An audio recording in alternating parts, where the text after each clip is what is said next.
Pondok pesantren Khoirul Ruzikin, Depok, Jawa Barat tak punya akses jalan. Ya, akibat akses jalan tertutup dari seluruh arah pemirsa dan tertutupnya akses jalan pesantren di Beji, Kota Depok ini pun menjadi polemik dan viral di media sosial. Akibat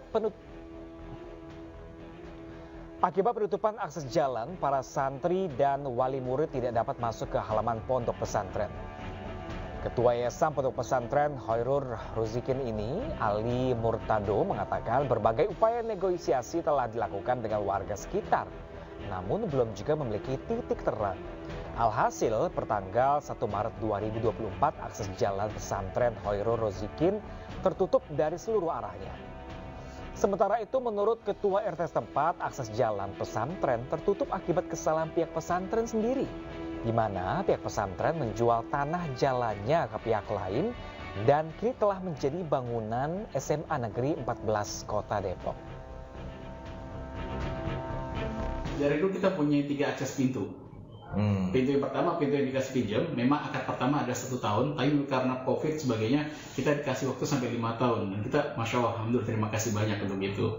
Dan setelah 5 tahun itu, kami dikasih akses sementara dari SMA 14, yang saat itu memang muridnya tidak banyak kan, masih mereka cuma jadi lab saja. Sekarang muridnya sudah datang, maka tidak dibukain lagi.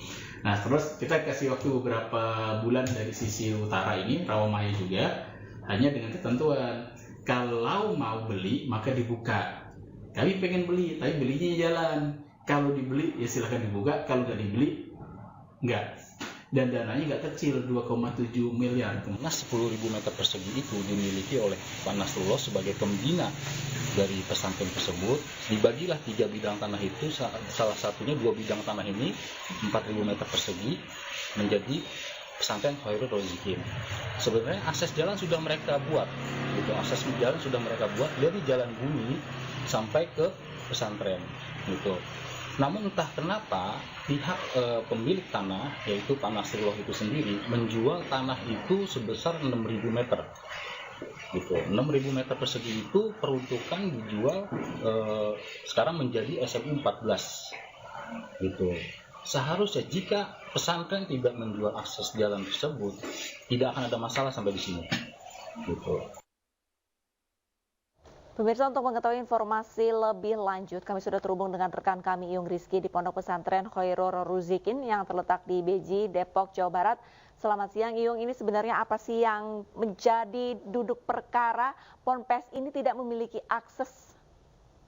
Ya, juga Pram, Arlita dan juga pemirsa, saat ini saya sedang berada di perumahan Kaltek yang memang sebelumnya ada informasi viral di media sosial bahwa ada penutupan akses jalan dari pesantren Khoirul Ruzikin yang akan melintas ke perumahan Kaltek.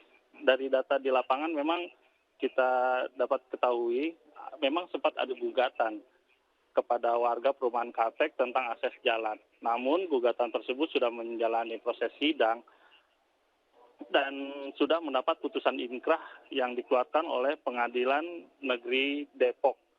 Dalam salinan putusan Pengadilan Negeri Depok tersebut diketahui awalnya akses jalan pesantren ada di arah selatan yang diketahui pada tahun 2014 lalu lahan tersebut dijual ke pihak orang lain oleh pembina pesantren yang kini sudah terbangun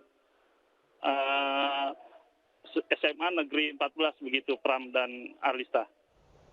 Baik, berarti dengan kata lain adalah dari pihak Ponpesnya sendiri ini sebenarnya menjual tanah di mana tanah tersebut adalah akses jalan satu-satunya.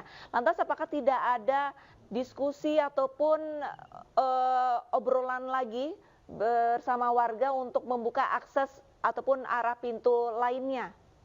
Dari arah pintu lainnya, Arista dan Pram, memang setelah dibangun SMA 14, akses dari pesantren ini tidak ada, namun ada lahan akses jalan yang bisa dilalui tapi milik pribadi atau milik warga, sehingga pesantren harus menyewa akses lahan tersebut untuk jalan utama. Namun sejak Maret kemarin, akses jalan tersebut akan dimanfaatkan oleh warga dan tidak bisa lagi disewakan, sehingga pesantren ini pun sekarang tidak memiliki akses Nah, seperti itu. Yung Rizky, kalau nggak ada jalan keluar masuk di sana, lalu aktivitas pesantren di sana seperti apa? Apakah masih berlangsung atau kosong sama sekali pesantren di sana? Untuk aktivitas pesantren sendiri masih berlangsung. Memang ada akses jalan, namun harus ditempuh cukup jauh melewati sebuah empang seperti itu, dan aksesnya tidak bisa dilalui oleh kendaraan mobil seperti itu, Bang. Oke, untuk solusinya sendiri seperti apa di sana? Sudah ada yang menengahi belum dari pemerintah Memang setempat terkait pesantren dan juga warga sekitar? Belum ada titik temu terkait solusi akses jalan yang akan dilalui oleh pesantren ini, karena masing-masing akses jalan memiliki